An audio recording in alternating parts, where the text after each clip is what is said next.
Está no ar. Gente que Fala. O melhor programa de debates do rádio brasileiro. Gente que Fala. Tem texto e direção geral do jornalista Fausto Camunha. Gente que Fala. Reúne de segunda a sexta-feira formadores de opinião para discutir as principais notícias do dia. Gente que Fala. Tem o selo de qualidade APCOM.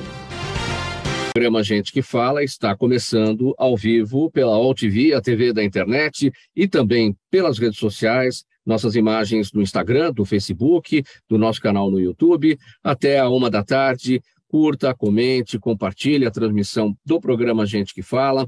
Eu sou o Mauro Friesman, meio-dia em ponto.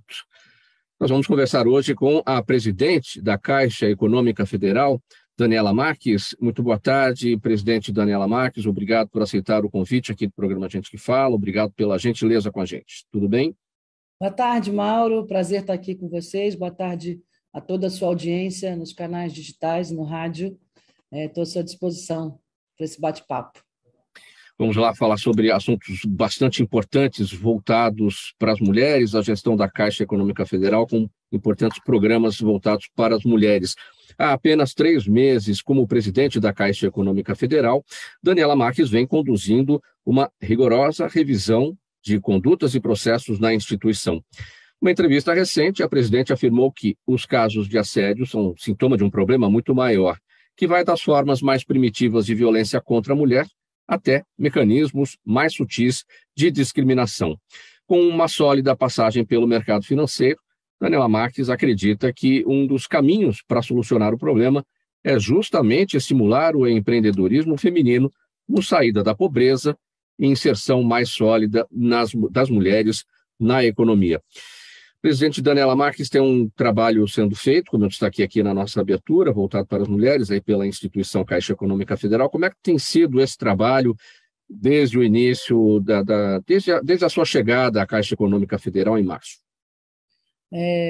Mauro, a gente lançou uma estratégia, ainda na minha posse eu fiz esse compromisso com o apoio do alto comando do banco, do Conselho de Administração, de que a Caixa, além de ser o banco de todos os brasileiros, e sempre será, todo brasileiro tem uma história com a Caixa, que a gente faria uma estratégia de relacionamento e abraçaria essa causa das mulheres, trabalhando essa agenda, tanto do ponto de vista de prevenção à violência contra a mulher, quanto da promoção das mulheres nos mercados, uma vez, como vocês sabem, a Caixa é o banco operador de todos os programas sociais do governo federal.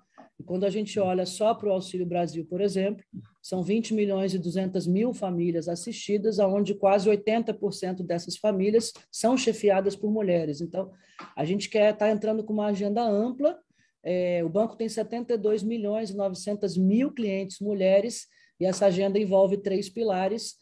Um pilar de prevenção e combate à violência, como eu falei, infelizmente, a despeito de uma política de repressão dura e de políticas públicas que foram desenvolvidas, como foi o plano de enfrentamento ao feminicídio, foi a primeira vez que o feminicídio caiu, conversando, e a gente está em cooperação com o Ministério da Mulher e o Ministério da Justiça, precisa de agentes de difusão e de conscientização, né, para atuar, para que as meninas e mulheres saibam onde são os canais de denúncia, que existe o Ligue 180, que é um canal exclusivo para denúncias. Então, a gente está atuando muito forte nesse pilar mais social, né? E isso, se não é a Caixa que está promovendo essa causa, quem será? E eu acho que agora é uma pauta atrasada, e como toda pauta atrasada, ela é urgente, né? Assim, hoje, a cada hora, 4 crianças menores de 12 anos são abusadas sexualmente no Brasil, são números estarrecedores.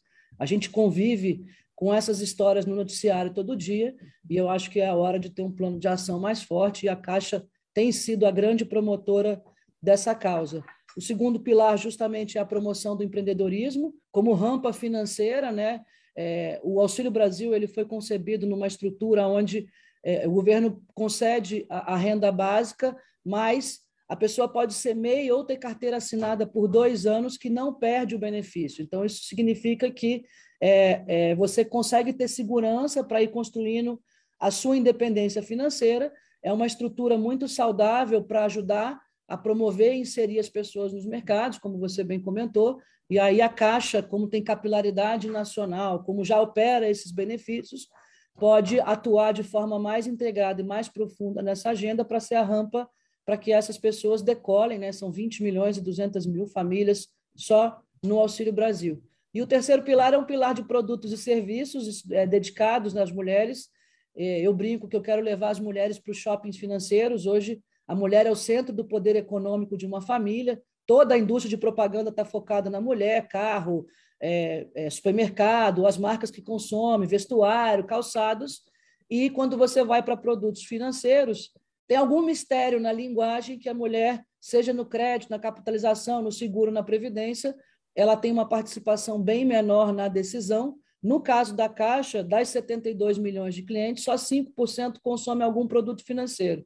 Então, a gente está fazendo uma estratégia dedicada e enfocada, são mais de 1.000 agências com espaços dedicados dentro da agência e 8.000 embaixadoras capacitadas para estar apoiando e acolhendo mulheres, não só com produtos, mas também com orientação, principalmente. Até o final do ano, todas as agências da Caixa vão ter espaços dedicados a mulheres. Além disso, temos no site caixa.gov.br/Caixa para Elas todas as iniciativas, além de cursos de empreendedorismo criativo gratuitos, tá? As mulheres que quiserem acessar o site tem lá. E o aplicativo do Caixa para Elas no Caixa Tem, que até setembro já tinha tido 26 milhões de acessos em menos de 60 dias de programa. Então, a gente tem tido aí um resultado extraordinário e histórias muito bonitas já de acolhimento nos espaços de mulheres que foram vítimas de violência e foram acolhidas e direcionadas. Todo dia eu recebo dezenas de histórias das embaixadoras, então já está gerando um impacto social muito grande, Mauro. Ou seja, presidente Daniela Marques, mais do que oferecer produtos e serviços para as mulheres, o pensamento da Caixa, o entendimento da Caixa é que há uma mensagem a ser passada para as mulheres, uma vez que o banco, a instituição, está presente todos os dias nas casas dessas mulheres, apesar, né, são 72 milhões de clientes mulheres, né? 5% consumindo produtos de investimentos, como a senhora disse, mas a Caixa está presente nesses lares, nessas residências de todas essas mulheres, aí a importância de levar essa mensagem, correto? Exatamente. Então, assim, todo brasileiro tem uma história com a Caixa, né, Mauro? Ali são 148 milhões de clientes, e aí a gente reconhece, eu acho que a Caixa, enquanto banco social, presente em 99,5% dos municípios brasileiros, quase 100%, tem os barcos, né, lá em Marajó, a gente tem carretas circulando, e aí é justamente dar esse apoio na trilha. Então, é mais do que o produto, o que a gente quer, principalmente nas beneficiárias dos programas sociais e nas mulheres de baixa renda, a gente dá orientação, como ela abre a MEI, ajudar, apoiar na capacitação, aí vai ter o microcrédito, mas você tem que ter a instrução também. Então, as mulheres, muitas vezes, ela tem um dom, começa a fazer um bolo, abre um negócio de bolo, abre um salão de beleza, começa a trabalhar na construção civil, mas ela não entende de finanças, de taxa de juros, então é um pouco trabalhar essa tradução, reconhecendo a importância da mulher como esteio da família, tá? A mulher tem um papel muito relevante,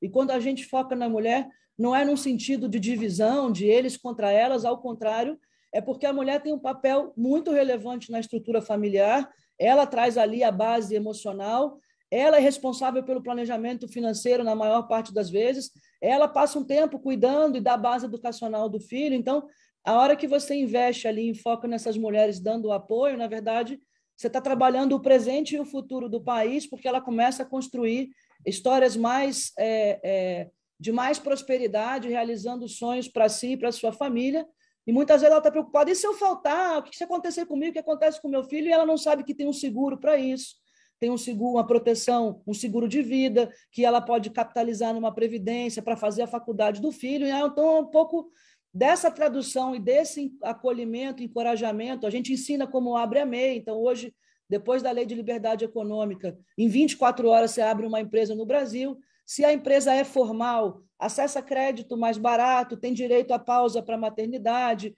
tem direito ao auxílio-doença. Então, a gente está tendo ali um relacionamento compreendendo um pouco e traduzindo e apoiando as mulheres, e também A partir disso, a gente vem vindo com novas iniciativas, é uma estratégia evolutiva, onde cada vez mais a Caixa quer compreender as necessidades das mulheres e oferecer soluções. Eu vou te contar duas recentes que tiveram. Uma foi a pausa para a maternidade. Então, hoje, tem cerca de 30 milhões de mulheres empreendendo no Brasil, e como elas são autônomas, o dom da vida é só das mulheres, né? Então, no período gestacional, eu sou mãe e tenho essa sensibilidade, você tem que fazer a pausa ali do parto e da amamentação. A gente, em todas as modalidades de crédito, inclusive habitação, a Caixa está fazendo a licença maternidade nos programas de crédito junto com as mulheres. Então, seja em caso de adoção ou de parto natural, todos os programas de crédito, pessoa física ou pessoa jurídica para MEI mulher ou habitação, ela para de pagar as prestações e retoma, quando retoma a atividade profissional, sem ter nenhum juros ou multa nesse período. E aí a outra que teve, inaugurando um dos espaços para elas em Salvador, tinha uma mãe de um filho, uma criança com autismo, num espaço para elas, ela estava recebendo o auxílio, estava amamentando uma criança e tinha um outro filho, e ela me sensibilizou do porquê não ter um atendimento, se a gente é um banco inclusivo, né, e você tem atendimento preferencial para pessoas com deficiência, por que não a gente ter um preferencial para pessoas com autismo ou mães e pais de filhos com autismo? Eu conversei com o meu vice-presidente de rede, com a parte de logística, e a gente já implementou em setembro capacitação e atendimento preferencial no próprio banco. Tem pessoas com autismo trabalhando, tem empregados com filhos com autismo, e são 2 milhões, um pouco mais de 2 milhões de pessoas com autismo no Brasil. Então, a gente está colocando a rede também agora com atendimento preferencial para as mães, dentro do espaço Caixa para Elas, com filhos com autismo, e pessoas com autismo e famílias com filhos com autismo, o que também já foi uma resposta desses encontros que estão acontecendo nos espaços do Caixa para Elas. Qual é o alcance, presidente Daniela Marques, ou não o alcance, a repercussão ou o reflexo dessas iniciativas, dessas medidas da Caixa, no mercado financeiro de uma maneira geral? Uma vez que a senhora vem do mercado financeiro, trabalhou no Ministério da Economia e depois chegou à presidência da Caixa, nesse aspecto, né, de olhar a mulher, como é que isso se reflete no mercado financeiro, até para que outras instituições e outros bancos também sigam os mesmos passos agora que a senhora implementa aí na Caixa Econômica? Ótima pergunta, Mauro. Acho que sim, principalmente no pilar da prevenção, tá? Eu fiquei muito feliz que quando a gente lançou o programa, o Banco do Brasil se uniu à Caixa na causa da prevenção também, trazendo a sua rede, e aí além das 8 mil agências, como eu falei, todos os pontos de atendimento nas agências, tem o QR Code, a mulher encosta o celular ou no aplicativo, tem apoio psicológico, direciona para a delegacia mais perto, divulga o Ligue 180. Eu fiz um convite à FEBRABAN para que essa pauta da prevenção e do combate à violência contra a mulher e ao abuso de crianças fosse incluído na pauta de toda a rede bancária, e no meio de setembro estive lá com o presidente Isaac e entrou no acordo coletivo, e toda a rede bancária vai adotar protocolos usando o Caixa para Elas como referência para atuar junto com a Caixa na prevenção à violência contra a mulher. Além disso, então, assim, a gente está trabalhando a nossa rede, mas também como promotora da causa, a gente já uniu clubes de futebol, Palmeiras, Corinthians, o Flamengo. Se você pegar nos jogos agora do Palmeiras, aparece fim da violência contra a mulher, divulgação do Ligue 180. Naquele jogo do Flamengo com o Corinthians, o capitão jogou com 180 na faixa. Então, é um ambiente muito ostensivamente masculino, né? Então, é importante você conscientizar os brasileiros em geral, para você também ter um pouco de inibição nos casos de abuso. Assinamos um protocolo de intenções unindo esforços com o Conselho Nacional do Ministério Público, eu assinei com o Procurador-Geral, o Dr. Aras, e mais setor de construção civil, Sebic, Secov, lojas de varejo, companhias aéreas, Azul, Riachuelo, MRV, Multiplan. Então, a gente está fazendo aí, promovendo uma ampla rede de proteção e prevenção às mulheres para que essas estatísticas se reduzam drasticamente. Indo para a parte mercadológica, eu tenho conversado muito ali com os meus pares e eu vejo a minha leitura que é uma questão de estímulo estímulo e linguagem, né? Hoje, cada vez mais, as estratégias de relacionamento são segmentadas, ainda mais nesse mundo das redes sociais. Obviamente, se uma mulher escolhe o esmalte da unha toda semana, eu brinco, o homem só usa camisa azul ou branca e sapato preto e marrom, e a mulher tem uma vocação de cuidado diferente, que eu acho que o shopping financeiro tem que ser traduzido na forma como ela se estimula. Se você pegar, por exemplo, hoje tem mais ou menos 7 milhões de CPFs operando bolsa de valores, que é de onde eu vi, nem 15% são mulheres, produtos no penetração de crédito, nem 35% são mulheres. Então, quando você olha que ela toma de 75% a 90% das decisões de consumo, e todas essas participações no mercado, as pesquisas que eu recebi é que a mulher só se envolve nas finanças majoritariamente no divórcio ou no inventário, né? E a gente acha que elas têm que participar mais, até porque ajuda no planejamento financeiro familiar e você endereça junto uma questão cultural do endividamento das famílias. Você fazer capitalismo popular para que as pessoas comecem a se organizar e poupar para o futuro e não ficarem endividadas em bola de neve. Então, eu acho que a Caixa, sim, tem um trabalho aí que a gente quer aprofundar muito, que é fazer essa orientação financeira na base. Outras empresas trabalham nessa questão da orientação financeira, mas, assim, se a mulher é 52% da população e ela tem uma participação tão ativa em impacto social, acho que a linguagem e a forma como se relacionam tem que ser mais estimulante, mais encorajadora. Acho que outros bancos vão seguir a nossa trilha depois. Certamente. Agora, presidente Daniela Marques, como é que surge o Caixa para Elas? Isso vem no momento em que a senhora assume a presidência da Caixa Econômica? Era uma ideia que já existia enquanto atuava no Ministério da Economia ou antes ainda no mercado financeiro? É mais do que o Caixa para Elas, é um Brasil para Elas, né? Prevenção para elas, promoção do empreendedorismo e os produtos, né? Sim, eu trabalhei 20 anos no mercado financeiro antes de ir para a vida pública, então é um ambiente ainda majoritariamente masculino, né? Um pouco feito por eles e para eles.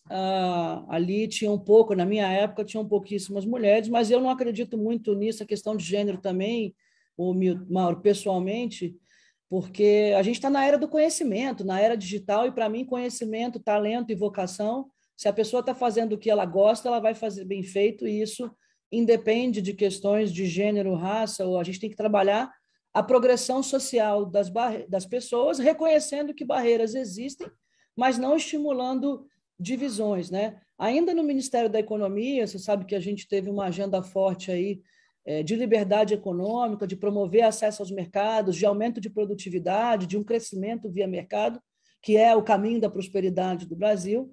Eu, quando fui secretário especial de produtividade, que era o antigo Ministério da Indústria e Comércio, eu liderei uma estratégia nacional de empreendedorismo feminino. Então, a Presidência da República editou um decreto conectando toda a política pública, ministérios finalísticos, Ministério da Cidadania, Ministério da Mulher, Ministério da Comunicação, Ministério da Educação, liderado pelo Ministério da Economia, porque a pauta econômica ela o verdadeiro empoderamento feminino no sentido do eu posso é a mulher construir a independência financeira dela. Isso que você dá dando instrumento. Quais são os instrumentos? Tecnologia, capacitação e crédito. É assim que você constrói a rampa, a pessoa enxerga a sua vocação e o Estado apoia para ela decolar.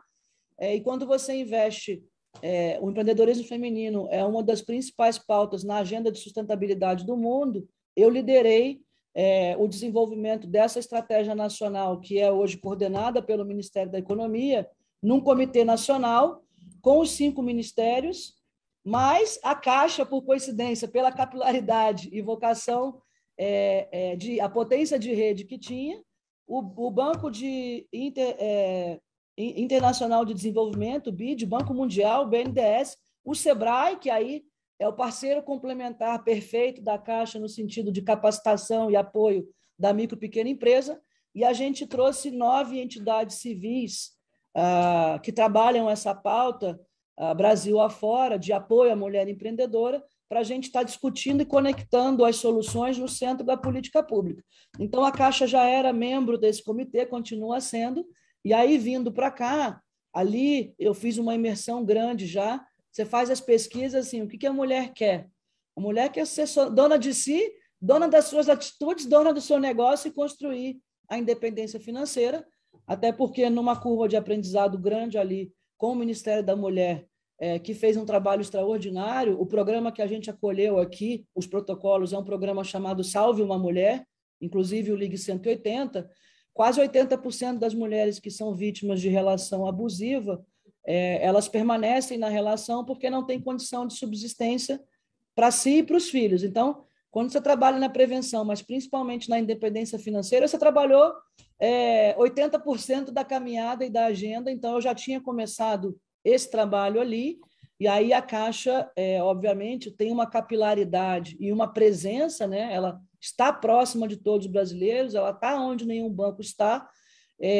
A gente está integrando esses esforços, o Ministério da Justiça, o Comitê Nacional, o próprio SEBRAE mais próximo, o Ministério da Mulher e Direitos Humanos, para que a gente amplie e seja mais efetivo nessa agenda para que os resultados aconteçam mais rápido, né? Todos nós sabemos, presidente Daniela Marques, que a educação financeira começa em casa, ou pelo menos deveria começar em casa. Porém, muitas famílias, muitos pais não têm condição de dar essa educação financeira porque eles propriamente não tiveram a educação financeira, não têm o que passar adiante. E aqueles que têm, lamentavelmente, pelo sistema patriarcal, acabam preparando apenas os homens para isso, e não as mulheres. Ou seja, há uma necessidade disso passar pelo banco escolar. A Caixa Econômica Federal pensa em algum tipo de programa com as escolas para levar isso como uma disciplina ali curricular mesmo, para que o Estado brasileiro pense nessa questão curricular nas escolas, do ensino, da educação financeira, claro, para mulheres e homens nas escolas, a partir do banco escolar. Eu acho essencial, isso depende muito aí de um acordo com as prefeituras, tá? Então, assim, a gente lançou recentemente, fez uma parceria com o PPI e o BNDES. Você sabe que o governo fez um programa de parcerias público-privadas, né, e concessões federais que atraíram quase R$1 trilhão em investimentos para os próximos 10 anos, em óleo e gás, aeroportos, estradas, saneamento, principalmente, 100 milhões de pessoas sem esgoto. A Caixa quer aprofundar essa agenda e a presença junto aos prefeitos. O BNDES é um banco social de atacado, então faz as grandes estruturações, tem uma fábrica de projetos muito robusta, né? Atua nas grandes privatizações, nos grandes leilões, com os governos estaduais, mas não tem a capilaridade que a Caixa tem para estar próximo da maioria dos municípios. A gente tem equipes de engenheiros, de arquitetos, toda a estruturação para apoiar as prefeituras, para estar desenvolvendo projetos de utilidade pública para o cidadão. Então, fizemos uma parceria com o PPI, que é a Secretaria do Ministério da Economia, que faz a coordenação com o Ministério Finalístico, da Educação, do Desenvolvimento Regional, da Previdência e do Trabalho, o BNDES, e a gente vai estar lançando agora, possivelmente no início de novembro. Vamos fazer 3 meses fortes de prospecção junto às prefeituras, um grande chamamento público para atuar junto a resíduos sólidos e iluminação pública, projetos de parceria público-privada, organizando consórcios municipais para que seja uma linha de montagem e esses projetos tenham mais escala para atrair grandes investidores. Então, a gente espera com isso. Hoje a gente tem uma carteira de 53 projetos que contratam 19 bilhões de reais em investimentos. O chamamento vai atingir mais de 1.800 prefeituras e a gente espera triplicar o número de projetos e aí levando utilidade. E aí, em paralelo, a gente está desenhando um projeto para creches, tá? Então, a gente, na esfera da agenda pública, eu conversei com o ministro Vitor Godoy da Educação. A gente não consegue ter muita alçada, tá indo na sua pergunta, porque a rede escolar é municipal, na verdade, ou estadual, né? Então, mas o que a gente está e pode fazer é que hoje tem 75% de déficit de creches no Brasil, e aí quando eu falo dessa agenda da prevenção à violência, do empreendedorismo como porta de saúde, o outro pilar que a mulher precisa muito é justamente a creche para fazer o contraturno e para que ela possa trabalhar. Então, a gente quer entrar muito forte na estruturação de parcerias públicos-privadas para creche, porque isso vai gerar um impacto social muito grande. Além disso, estamos conversando com a Central Única de Favelas. Hoje eles são a maior entidade social do Brasil, são 5.000 favelas e comunidades que têm uma economia circular de cerca de 180 bilhões de reais, é quase como se fosse o quarto estado brasileiro, e aí a gente fazer uma imersão e algumas oficinas e eventos para unir a força de rede da Caixa à potência da favela.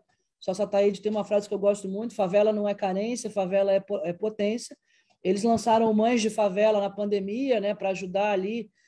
Todo mundo perdeu a sua renda com a questão de ficar em casa, e agora as escolas municipais ficaram 2 anos fechadas, então prejudicou muito, especialmente as mulheres, e aí a gente quer fazer uma união de esforço aí para as mães da favela e com a Caixa, e fazer uma imersão com oficinas de capacitação, com microcrédito, para ajudar a formalizar, e a gente tem uma curva de aprendizado maior para a gente escalar uma agenda de empreendedorismo social muito forte, enxergando no empreendedorismo e na inserção das pessoas no mercado a melhor ferramenta de redução da desigualdade social.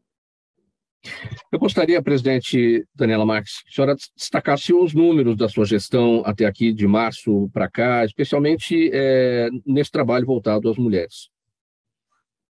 Assim, eu acho que a economia brasileira está muito forte, né, Mauro? Você tem visto aí sucessivas revisões de crescimento para cima, potencialmente o Brasil vai crescer 3% esse ano. A gente está com a maior população ocupada da história, a despeito de ter atravessado uma pandemia. Ainda estamos aí num conflito externo da Rússia com a Ucrânia, que tem impacto, principalmente na inflação no mundo inteiro, e a taxa de desemprego indo para perto de 9%. Programas de crédito amplos focados em micro e pequenas empresas, e aí, quando a gente olha para mais de 100 milhões de pessoas ocupadas, boa parte desses empregos, quase 70%, é gerado por micro e pequena empresa. A Caixa vai atuar muito forte nessa agenda, vem atuando desde o início do governo, focado no micro e pequeno, sendo o apoio e a rampa para decolar. E aí os nossos números, assim, julho, agosto, a habitação está batendo recorde, tá? Houve um ajuste ali, no caso do programa Casa Verde e Amarela, em julho houve um ajuste nos subsídios, né, e nas faixas do programa promovido pelo Conselho Curador do FGTS, pelo governo, permitindo, inclusive, moradia de 1/4, que não era permitido, e aí se adequa a famílias menores ou que têm menos renda disponível para pagar. Gerou um boom, tá? Um crescimento de quase 40% das contratações nos meses subsequentes. Então, a mudança foi feita em julho, eu já tinha assumido a presidência da Caixa, e isso deu muito resultado. E a habitação como um todo, quando você pega ano contra ano, tem batido sucessivos recordes, e a gente está vendo um crescimento aí de 30% a 40% na contratação de financiamento de habitação, o que ratifica que a atividade econômica está muito forte. Em relação aos números do Caixa para Elas, os resultados foram extraordinários. Então, eu destaco, na grande linha, primeiro, o Pronamp. O Pronamp é um programa de crédito focado para MEI, micro e pequena empresa, onde o governo federal é o fiador, é o garantidor dos recursos que os bancos operam. A Caixa é um dos bancos de operadores. O programa foi criado na pandemia, mas foi continuado, né, agora. Então, desde o dia 25 de julho, quando essa linha ficou disponível, a gente já atendeu mais de 70 mil empresas, quase 10 bilhões de reais em crédito concedido. Ainda temos 10 bilhões de reais em crédito para apoiar e dar um fôlego para micro e pequenas empresas. A grande vantagem desse programa, e aí aproveitando essa atividade forte, é que ele contrata, pode, como a taxa de juros aumentou, ele pode rolar um pedaço da dívida do ano passado e recontratar para conseguir ter fôlego, porque tem 12 meses de carência. Então, dá para ele investir no negócio. Então, você tem uma padaria, quer fazer uma reforma, quer comprar um freezer, quer comprar um forno, você só começa a pagar em 12 meses, e aí dá tempo de ter fôlego, aumentar a receita, e depois tem 4 anos para pagar, com taxas muito atrativas, uma vez que todos os bancos que operam têm a garantia do governo federal. E aí, nos números das mulheres, os resultados foram assim muito acima do que eu esperava. Até setembro, só no site, no aplicativo, mais de 30 milhões de acessos. Tá? O aplicativo Caixa para Elas tem todos os pilares, tem um ambiente interativo por WhatsApp. Ela fala: quero apoio psicológico, liga 180, quero abrir uma empresa, aí dá a trilha da MEI, estou preocupada com o futuro, explica os produtos. Então, no site caixa.gov.br/caixa para elas, tem curso gratuito de empreendedorismo criativo, como eu falei, tem todas as informações, então já foram mais de 7 milhões de acessos. E nos produtos, volume de crédito MEI de mulheres, né? Ou empresas de pessoa jurídica lideradas por mulheres, ou crédito pessoa física, todas as modalidades subiram 6, 7 vezes a contratação, cartão de crédito 70%, previdência 80%, então os números aí ratificam que a gente está no caminho certo, e a ideia é a gente ir desenvolvendo cada vez mais soluções para proteger e para promover as mulheres. Além disso, tem histórias muito impactantes, Mauro. Recentemente, eu recebi um relato de uma embaixadora, de uma mulher que teve um acidente de carro, e ela foi estuprada após um acidente de carro, e ela recorreu a um espaço do Caixa para Elas, no interior de São Paulo. Então, assim, você vê que já está tendo esse sinal de acolhimento. A embaixadora está capacitada, tiraram as imagens das câmeras, chamaram a delegacia especializada da mulher, acolheram e orientaram ela.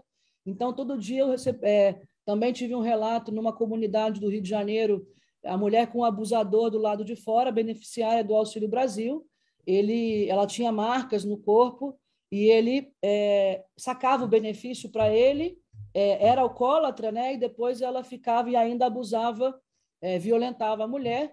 E ela se direcionou ao espaço para elas e conseguiu se sentir protegida para trocar a senha e sacar o dinheiro dela sem que o abusador sacasse. Então, eu tenho convivido com relatos diários das nossas 8 mil embaixadoras.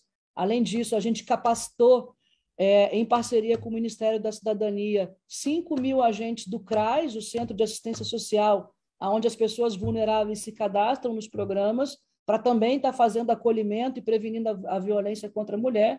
A Caixa treinou na Universidade Caixa, e aí os resultados já são muito impactantes, não só de transformar socialmente as vidas, mas de salvar vidas mesmo, tá? Assim, a gente é muito gratificante ver isso e ressignificou muito o trabalho, principalmente das pessoas que estão na rede da Caixa. O time da Caixa eu quero exaltar aqui, porque é muito apaixonado pelo banco, tem essa vocação social muito forte e tem feito um trabalho incrível para que tudo isso fosse possível para a população brasileira. Qual é o setor do negócio preferido da mulher no empreendedorismo no Brasil? A Caixa identifica isso? Sim, eu tenho algumas pesquisas. A mulher ainda, as preferências, principalmente as pequenas empreendedoras, em segmentos ligados à estética, a estética e a culinária. Então, ali, eu acho que a mulher tem dons naturais, ela gosta, assim, salão de beleza, assim, o segmento de cosmético, de estética, né, tem uma conta e um volume financeiro gigantesco e, preferencialmente, a trilha da mulher vai por essas áreas. Tem tido muito programas de estímulo para que as mulheres entrem, tecnologia. Eu estou fazendo parceria com o setor de construção civil, que é muito próximo da Caixa. A Caixa tem 2/3 do mercado de habitação, para promover o acesso às mulheres no setor de construção civil, principalmente na parte de sintonia fina, né? Então, o homem tem naturalmente mais força bruta, a mulher tem mais habilidade na sintonia fina, a construção civil está bombando, e a gente tem feito parcerias aí para que a gente amplie e faça um match entre a força de trabalho e as empresas privadas também, mas hoje, preferencialmente, é culinária e estética e cosméticos, etc. Daniela Marques, presidente da Caixa Econômica Federal, nessa nossa entrevista hoje no programa Gente que Fala, a gente vai partir aqui para o encerramento, a sua mensagem final e o nosso agradecimento aqui à sua gentileza. Obrigada, Mauro. É uma honra estar aqui. Fica o convite para os empresários que estejam assistindo. A gente tem uma área só de parcerias para estar atuando e compartilhando aí as experiências, para estar atuando junto com a Caixa nessa questão de que, para que a gente não esteja mais falando de violência contra a mulher e reduza rapidamente essas estatísticas, né, tão estarrecedoras, e que vocês contem com a Caixa aí, principalmente as micro e pequenas empresas e os empreendedores, porque a gente quer desenvolver cada vez mais soluções para que haja um boom de empreendedorismo do Brasil cada vez mais forte. Tem uma locomotiva empreendedora acontecendo e a Caixa quer ser aí um parceiro de aceleração desse processo. São milhares de pessoas impactadas por isso. Muito obrigado mais uma vez pela sua presença com a gente, presidente da Caixa Econômica Federal, Daniela Marques. A gente vai pôr um ponto final nessa edição. O programa Gente que Fala é uma realização da ABECOM, na técnica da OLTV, o Sérgio Oliveira. Obrigado, Sérgio, aí pelos trabalhos. Apresentação minha, Mauro Friesman, pauta e redação do Pedro Schiavon, Zenilda Salvato, nossa diretora de produção, jornalista Fausto Camunha, diretor-geral do programa Gente que Fala, na OLTV, a direção-geral do Alberto Luchetti, e você do outro lado, espectador, internauta, a razão da nossa presença aqui todos os dias. Muito obrigado pela audiência, a gente volta a se falar amanhã. Um abraço a todos, tchau, tchau. Está no ar, Gente que Fala, o melhor programa de debates do rádio brasileiro.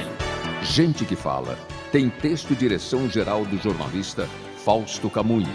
Gente que Fala reúne de segunda a sexta-feira formadores de opinião para discutir as principais notícias do dia. Gente que Fala tem o selo de qualidade ABECOM. Olá, boa tarde. O programa Gente que Fala está começando pela OLTV, a TV da internet, e também pelas redes sociais. Nossas imagens do Instagram, do Facebook, do nosso canal no YouTube, para você acompanhar essa nossa jornada de hoje. Até a 13h, curta, comente, compartilhe a transmissão do programa Gente que Fala. Eu sou o Mauro Friesman, 12h em ponto, e nós vamos conversar hoje com a doutora Albertina Duarte Takeuchi, ginecologista, obstetra, coordenadora do programa Saúde do Adolescente do Estado de São Paulo. Boa tarde, doutora Albertina Duarte, tudo bem com a senhora? Seja bem-vindo, obrigado por aceitar o nosso convite, colaborar mais uma vez com a gente. Tudo bem, Mauro, muito prazer. Eu tenho muita felicidade de ser uma das pessoas bem antigas do Gente que Fala, então muito feliz de estar aqui com vocês. A sua participação com a gente é tradição, sempre trazendo informações importantes sobre a saúde da mulher, sobre a saúde das adolescentes, e é sobre as adolescentes, sobre as jovens, que nós vamos falar hoje. O Brasil é um país em que, culturalmente, mulheres jovens são mães.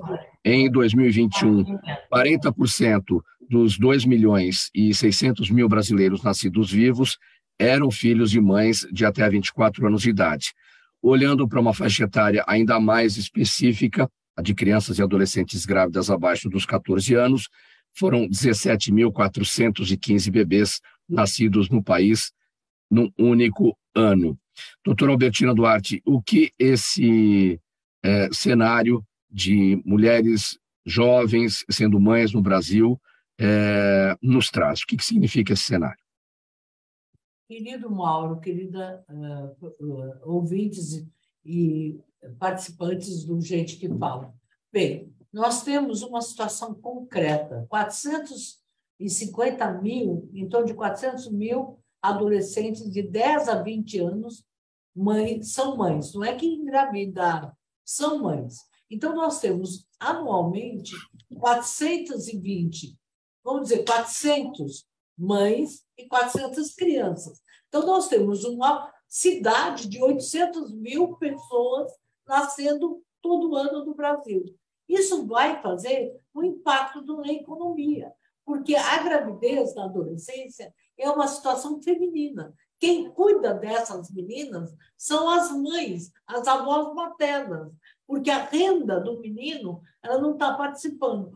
Ela é abandonada, essa menina, em 60% ainda na gravidez. Ela está fora do mercado de trabalho, ela está fora da escola. Então, se nós temos uma população de mulheres até 24 anos, quase metade sendo mãe até 24 anos, que é o momento da formação. Então, há uma desigualdade com os países desenvolvidos. A gravidez para as mulheres mais favorecidas, ela vai acontecer depois dos 30 anos. Então, essa mulher que engravida, ela não tem oportunidades no mercado de trabalho. Se nós temos uma adolescente, praticamente a cada 22 minutos, de 10 a 14 anos, que é mãe, imagina uma desgraça, assim, uma situação dessas. 48 meninas são mães por hora no Brasil até 20 anos. Então, mostra que é preciso investir na educação, para que essa menina que engravidou volte para a escola, volte para o mercado de trabalho, se prepare para ser economicamente independente. Além de tudo, essa menina que foi grávida na adolescência, ela é filha e neta de alguém que foi adolescente, mãe. Então, ela tem estruturalmente uma cultura de submissão e de dependência. Se eu luto pela liberdade da mulher, se lutamos pela igualdade, eu não posso não posso aceitar, não. Eu não posso divulgar a gravidez na adolescência. Eu preciso atuar na prevenção da gravidez na adolescência. Essa prevenção da gravidez, a mulher tem direito de ter filhos a hora que ela quiser, né? Nós temos aí exemplos de mulheres com mais de 40 anos e 45 anos, eu faço parto de muitas mulheres dessa idade, mas eu prefiro fazer o parto de uma mulher de 51 anos do que de uma de 15, porque a de 15, ela foi não um desejo, foi um acaso, um acontecimento. E isso é muito grave. Gravidez é uma coisa muito séria para ser não planejada. A senhora falou em prevenção. Por mais que se fale em prevenção, por mais que se saiba dos métodos contraceptivos que estão aí à disposição, por que a gravidez na adolescência, a gravidez na jovem acontece de forma não planejada? Mauro, eu quero repetir o que eu tenho falado durante a minha vida. Os adolescentes conhecem os métodos. Essa pesquisa nos anos 95 foi mostrada e nós não tínhamos nem internet. Então, se você pensar, hoje, o copinho vaginal para menstruação é um objeto de desejo, né? Então, as meninas querem essa mudança de comportamento. Por que a camisinha não pega, né? Por que os métodos não são tão aceitos? Bem, a menina, essa pesquisa foi feita e ganhou prêmios, fez parte da minha tese. Veja, a menina tem medo de não agradar e o menino tem medo de falhar. Essa situação de insegurança dificulta a prevenção. Então, em vez de nós insistirmos conheça os métodos, nós estamos insistir, conheça você, diga não, exija como uma prova de carinho a camisinha. O menino tem que usar o preservativo. O preservativo é a forma de carinho com ele e com a companheira. E a menina diga, não é não, diga sim a você. Se você não está usando um método, você nunca tenha uma relação sem o preservativo. Você tem a camisinha feminina, que é o preservativo feminino. Você pode sair de casa com ela. Agora, as meninas têm muito conhecimento da pílula do dia seguinte.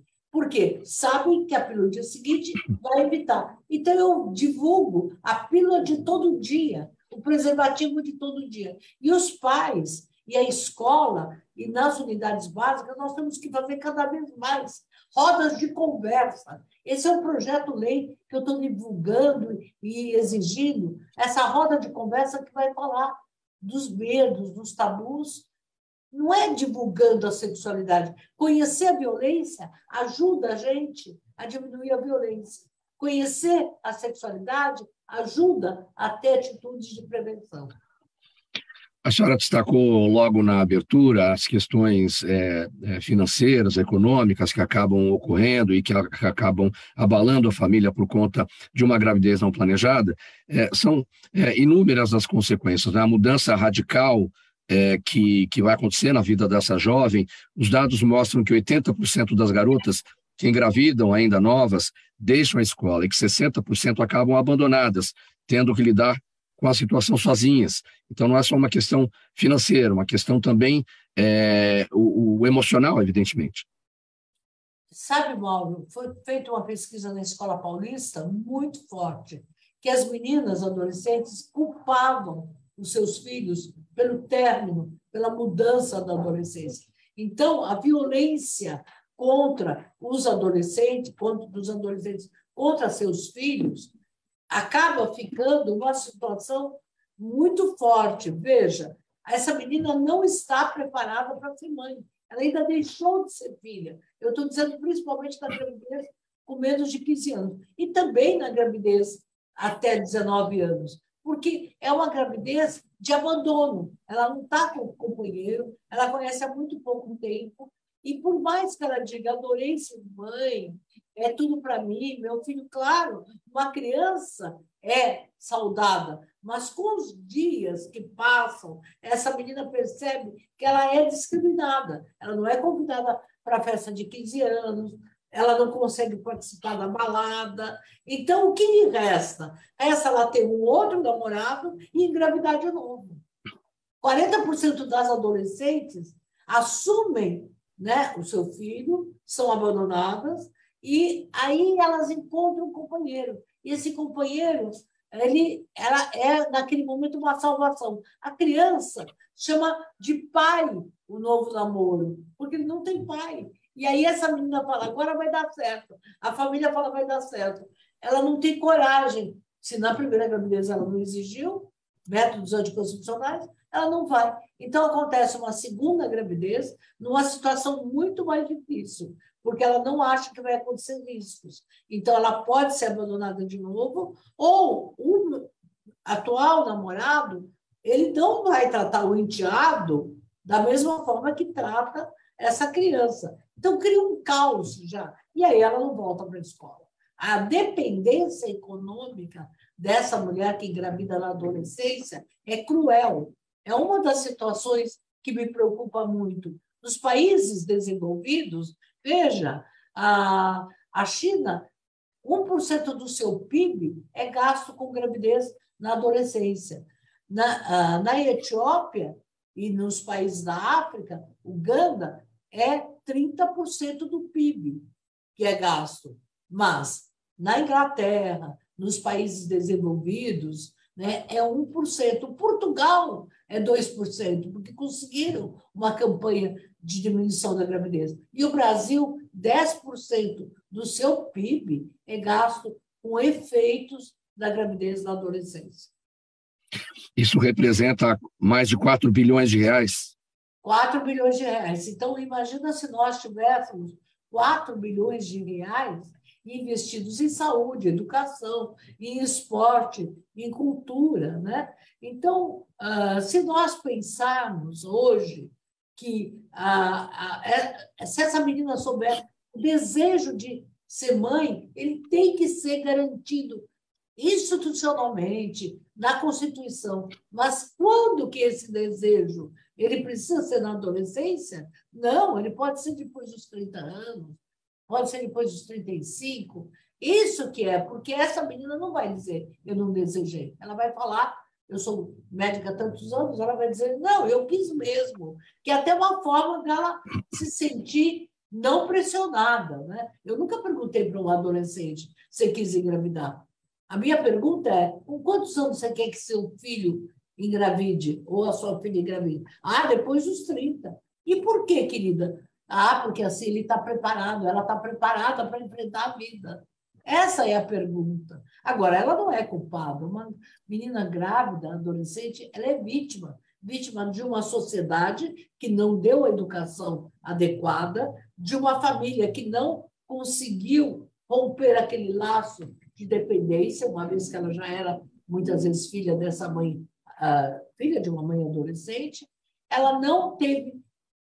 Nós temos um sistema único de saúde que mostrou a sua eficácia agora na questão da Covid. Nós precisamos retomar que o SUS acolha os direitos reprodutivos das mulheres com os métodos anticoncepcionais, DIU, que é anticoncepcional de longa duração.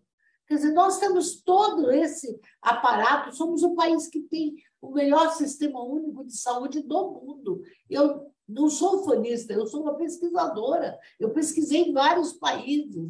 Então, eu posso dizer que a gente tem isso. Então, é inconcebível que o Brasil tenha o mesmo índice de Bolívia, do Peru, do Equador, dá um índice maior do que da Argentina e maior do que o Chile. Então, nós precisamos pensar que a gravidez na adolescência é um problema social e de saúde pública e que precisa ser enfrentado com uma política pública.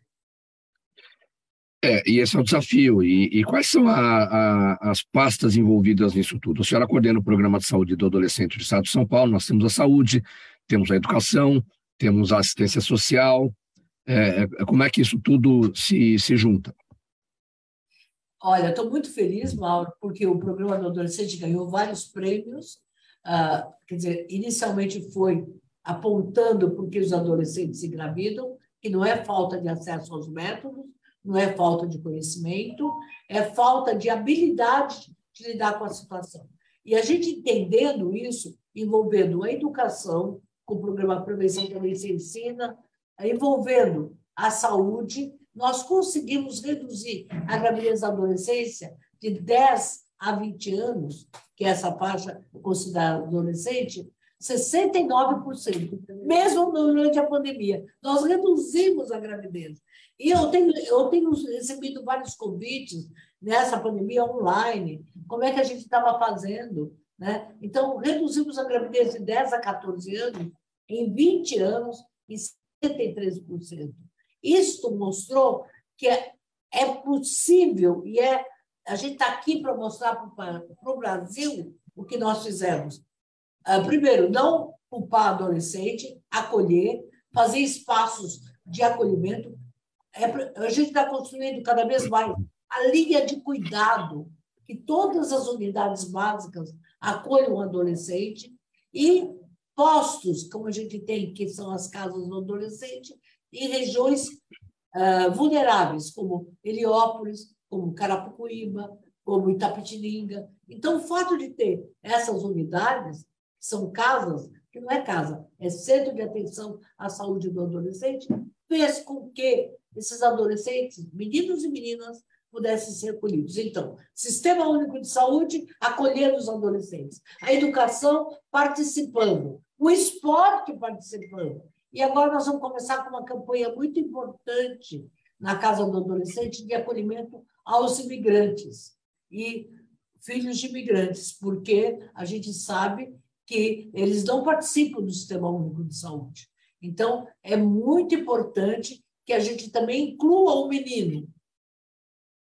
Na Grécia, que é um país muito pobre, que tem uma economia pobre, o menino se sente envergonhado de ter um filho abandonado na adolescência. Então, a gravidez na adolescência na Grécia é extremamente baixa por conta do menino que se sente envergonhado. Então, ele não quer, ele não tem condição, não quer. Portugal teve uma política tão importante que hoje são só os ciganas, as meninas ciganas, cujos rituais saem da previsibilidade, né, que é outra situação. A gente acabou de fazer um livro muito lindo, Mauro, que é Histórias das Mulheres Adolescentes, de Guiné-Bissau, de São Paulo e de Portugal. E as histórias são muito parecidas. Todas muito dependentes, muito sozinhas, muito abandonadas. Elas não se dizem arrependidas, mas se dizem com um fardo de estar grávidas adolescentes. Doutora Albertina Duarte, vamos fazer aqui a nossa prestação de serviço, levar informação, então, a respeito dos métodos contraceptivos, o que tem aí de anticoncepção à disposição de todos e de todas, e quais são os mais usados, quais são os que trazem menos efeitos colaterais? Então, na verdade, o Sistema Único de Saúde tem disponibilizado o preservativo, disponibiliza o preservativo feminino menos, não são todas as unidades básicas do Brasil, mas em São Paulo a gente tem feito um esforço. Nós temos uma batalha agora pela pílula do dia seguinte, que também já está disponível. Então, os métodos hormonais são os mais usados. Hoje, muitas meninas falam, que não engorda, eu não queria. Então, era preciso, importante, divulgar os DIUs. Os DIUs fazem parte dos LARCs, são anticoncepcionais de longa duração. Mas existem os DIUs hormonais e não hormonais. Então, seriam importantes poder oferecer O DIU existe, mas tem DIU vencendo o prazo, que não é utilizado, que não é colocado. E também existem os adesivos, que também não são todos divulgados, e há também os chamados chips, que são os implantes que são facilmente colocados e que também poderiam ser parte desse conjunto que é muito usado em vários países. Então, eu volto a falar que o DIU está acessível, é possível colocar. Há DIUs que duram 5 anos, 7 anos, 10 anos. Então, essa desmistificação do DIU era importante. Agora, nós estamos trabalhando com dupla proteção. A camisinha, né, o homem tem que ser incluído. A camisinha ela vai diminuir o risco, o preservativo, o condom, o preservativo masculino, vai diminuir HPV, vai diminuir doenças sexualmente transmissíveis e prevenir a gravidez. Quer dizer, e tem que desmistificar a gravidez, ter relações com camisinha aumenta o prazer. Por que aumenta o prazer? Porque o contato pele com pele fica menor, porque o menino fica com mais habilidade de se conhecer, ele coloca, é como um passo de dança, ele vai aprender a se conhecer. E pode fazer parte de um ritual de conhecimento. Ele coloca a camisinha ou a menina coloca nele. Ou ele também pode colocar o preservativo feminino nela. Mas esse tabu, ele não existe, ele existe, é medo, é divulgação. Quer dizer, mas eu pensei que era possível, né? Eu tenho falado isso, uma camisinha de time de futebol. Quer dizer, quem sabe se ajudava. Quem sabe se um jogador como o Cristiano Ronaldo, ou como o Messi, ou como o Neymar, vista a camisa, previna a gravidez. Né? Eu tenho falado isso, mas até agora não consegui que nenhuma firma pensasse nisso. Mas fica aí, do gente que fala, essa proposta. Está dada a sugestão. A sugestão. Doutora Albertina, a senhora falou das consequências não só da gravidez indesejada, mas as doenças sexualmente transmissíveis, AIDS, a questão do HPV. Como é que está a vacinação contra o HPV? Como é que está a consciência em relação a essa necessidade? Olha, a vacina do Covid teve uma resposta e a vacina do HPV caiu no estado de São Paulo. A segunda dose, praticamente metade só que foi feita. Nós tivemos uma grande campanha na primeira, ganhamos recordes, 90% foram vacinados, a segunda não.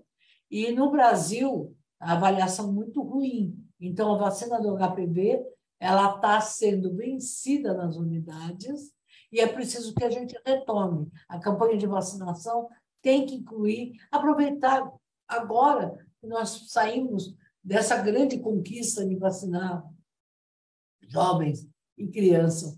Quer dizer, a vacina do HPV não aumenta nenhuma vontade de ter relação, ela previne. Por que ela é dada na adolescência, de 10 até 15 anos? Porque aumenta os anticorpos. Mas ela pode ser dada em qualquer fase, até 24 anos, 25 anos. Aliás, estou num trabalho agora querendo que haja a vacina do HPV nas mulheres que foram vítimas de violência. Porque a vacina do HPV diminui os anticorpos mais tarde, mas ela tem construção de anticorpos, sem dúvida nenhuma. Então, a vacina do HPV tem que fazer parte do calendário vacinal dos nossos adolescentes. Doutora Albertina Duarte Takeuchi, o nosso tempo já está se esgotando, a gente vai aqui para o encerramento dessa edição do programa Gente que Fala. A sua despedida, a sua mensagem final a respeito desse nosso tema.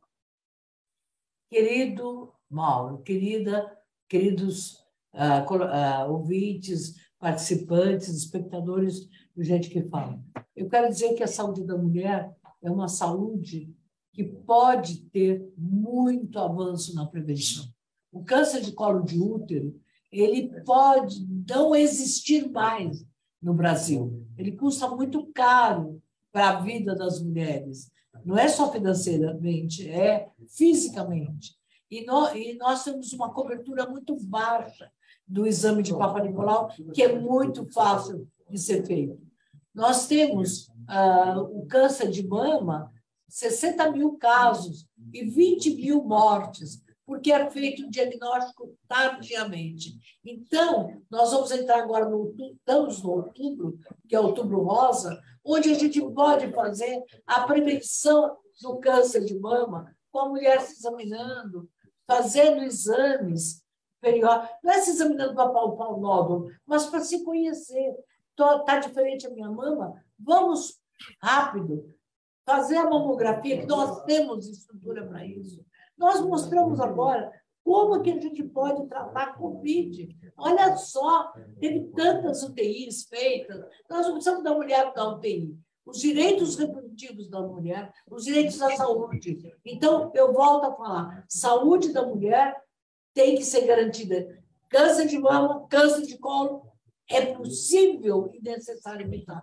E nenhuma mulher morrer de mortalidade materna, porque o pré-natal adequado, o pós-parto adequado, garante a saúde da mulher. Muito obrigado, doutora Albertina Duarte Takeuchi, coordenadora do Programa Saúde do Adolescente do Estado de São Paulo, médica ginecologista, obstetra, aqui por essa nossa conversa com o programa Gente que Fala. A gente vai colocar um ponto final nessa edição. Um agradecimento em nome de toda a nossa equipe. O programa Gente que Fala é uma realização da ABCOM.